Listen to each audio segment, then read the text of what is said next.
Aqui, pessoal, eu coloquei deitado para pegar melhor a resposta, tá? Então, número 1, o que faz as pessoas se interessarem por quererem viver em sociedade, em comunidade? Diferentes interesses, né? Podem ser afetivos, ou pode ser a busca pelo conhecimento, pode ser a busca pela preservação das suas tradições, pode ser a busca por uma evolução espiritual, caso seja comunidade religiosa, enfim. E na 2, as palavras, você já tinha lá no livro, mas eu aproveitei e coloquei aqui também as palavras que vocês tinham que encontrar no caça-palavras, beleza? Aí você pode pausar o vídeo, que aí ele vai ficar paradinho, você vai colocando aí as respostas, tá bom?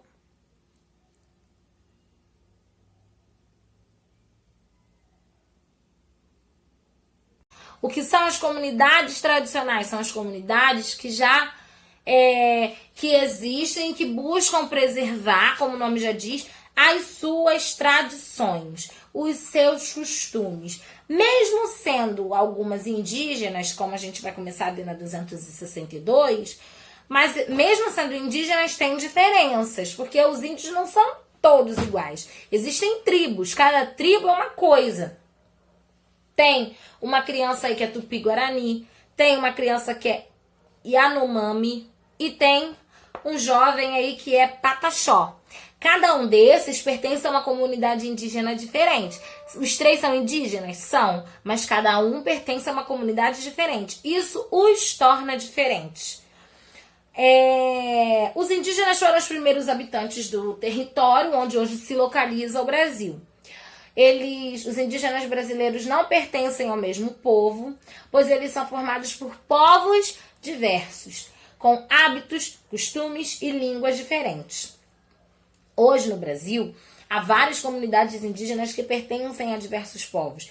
Elas são comunidades tradicionais, ou seja, né, tem aquela tradição que vem desde sempre. Elas são comunidades tradicionais protegidas pela lei.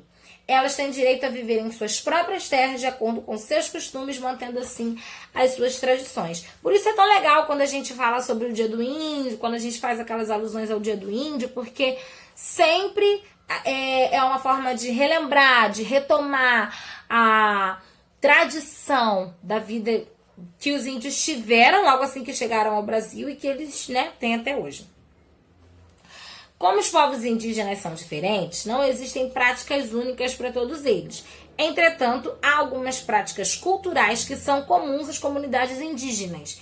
Eles não são todos iguais, cada um faz coisas diferentes, mas todos fazem algumas coisas que são únicas, idênticas, que toda a comunidade indígena faz. Por exemplo, morar naquelas casinhas, né, tipo, não é uma choupana, né, são aldeias, casas em uma aldeia. Vocês sabem do que as casas de aldeias são feitas? São bem simples, são muito diferentes das que nós estamos acostumados. São muito diferentes das que nós estamos acostumados com parede, tijolo, cimento, areia, pedra. Não tem isso. Se alimentam somente de alimentos retirados da natureza. Ou seja, índio não vai ao McDonald's, índio não vai ao Burger King, índio... o negócio é sério. Índio não vai ao McDonald's, índio não vai ao Burger King, índio não come chocolate. Índio se alimenta daquilo que vem da natureza. Legumes, frutas, verduras, alimentos que vêm da terra.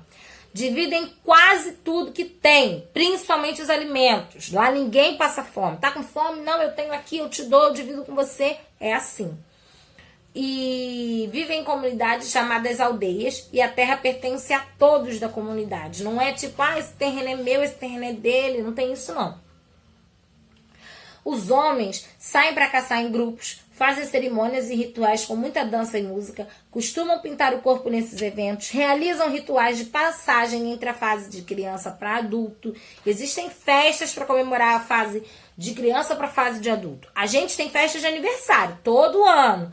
Mas eles não, acabou a infância, chegou aos 11, 12 anos, vai virar um adolescente, aí tem uma festa de passagem. Ah, não é mais adolescente, é um jovem, um adulto. Tem outra festa de passagem. Não é festa de aniversário todo ano, com bolo, salgadinho, docinho, pipoca, refrigerante, igual a gente faz, não. O ritual da tribo amazonense, Sateremauê, é muito diferente. Para provar que estão se tornando adultos, os jovens têm que colocar as mãos dentro de luvas cheias de formiga durante 10 minutos. Eles têm que dançar com as mãos dentro da luva. Se aguentar dançar com a mão dentro da luva cheia de formiga, comer na mão deles, eles são oficialmente adultos. Estranho, né? Diferente, mas é o costume deles. Página 264 ainda está falando um pouquinho aí sobre os indígenas, sobre o modo deles viverem, sobre como eles vivem.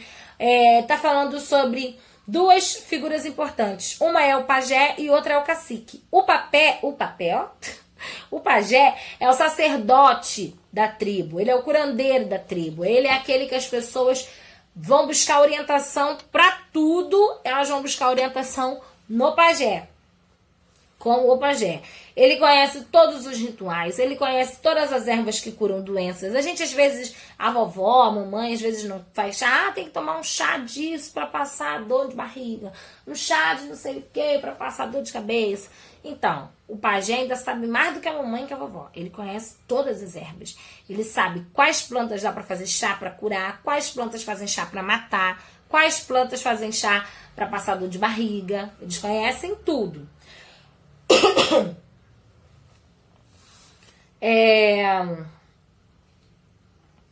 Cadê?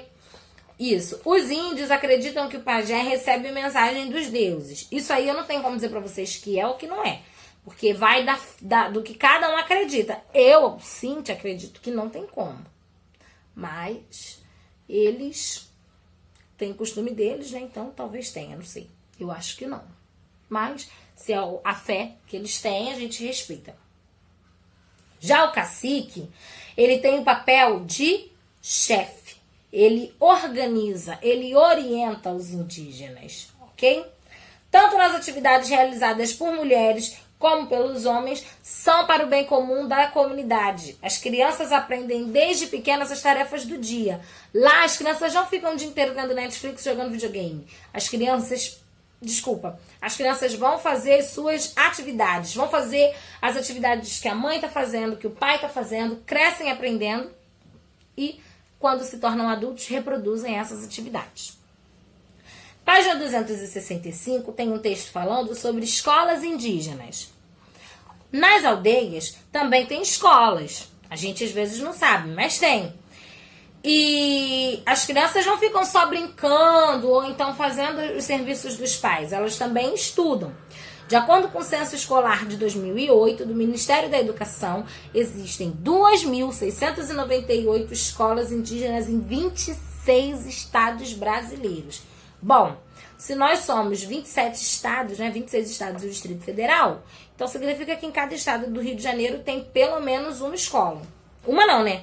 Porque são 2.698, tem muito mais de uma, mas significa que, assim, todo o território brasileiro há a presença de uma educação indígena, de uma escola indígena. Em quase todas as escolas, os alunos recebem uma educação bilíngue. São alfabetizados na língua indígena materna, que é a língua que eles têm, né, que eles aprendem, e o português. Menos no Nordeste, porque lá a maioria dos índios fala só o português, porque eles foram proibidos de falar sua língua nativa no período da colonização e acabaram esquecendo. É importante que nas aldeias as aulas sejam dadas também na língua da tribo e que seja ensinada a história da comunidade para que a cultura tradicional não se perca. Uma das missões do Ministério Público Federal é proteger os direitos dos índios e entre esses direitos está o de poderem preservar e manter viva sua cultura e tradição. Número 1. Marque com X as alternativas verdadeiras sobre as comunidades indígenas. Os indígenas de diferentes comunidades falam a mesma língua. Sim ou não? Não. Os indígenas pertencem todos à mesma comunidade. Sim ou não? Não. Os costumes das comunidades são diferentes uns dos outros. Sim ou não? Sim. Eles têm costumes diferentes. As comunidades indígenas apresentam algumas características comuns. Sim. Tem características comuns? Sim. Página 266. os indígenas brasileiros pertencem às comunidades diferentes. Escreva 2 práticas que os indígenas brasileiros têm em comum e 2 que eles têm de diferentes. Gente, em comum, vivem em comunidades que são chamadas de aldeias. Os homens caçam juntos. Têm o hábito de dormir na rede, não tem cama, eles dormem em rede. Características diferentes, falam línguas diferentes, têm costumes diferentes, têm rituais diferentes. Nas comunidades indígenas, seus membros também têm papéis a cumprir. Quais são os papéis das mulheres e dos homens? Mulheres. As mulheres fazem as atividades que são relacionadas ao preparo de alimentos, ao cuidado da casa, né, das aldeias, ao cuidado das crianças, as atividades na roça. E os homens? Os homens, eles têm mais aquele trabalho relacionado a derrubar mato, derrubar árvore não, porque eles não são desmatadores, mas assim, coisas que são para criação da roça, não para plantação, para criação, para montar a roça. Atividades de caça, atividades de pesca, atividades de guerra, às vezes tem guerras entre tribos indígenas, essas coisas. Gente, ficou enorme o vídeo, né? Não tem problema. Eu vou dividir ele em parte 1, parte 2. E aí você vai poder fazer a sua correção do dever de ontem, tá bom? E aí o próximo vídeo que eu vou passar agora, que eu vou botar o link para vocês tanto no grupo quanto na plataforma, já é o link da aula de hoje, beleza? Gente, tá muito fácil esse dever. Tem muito texto, tem muita coisa para falar e pouca coisa para fazer. Então, faz tranquilinho que você vai dar conta. Ó, um beijão e até o próximo vídeo.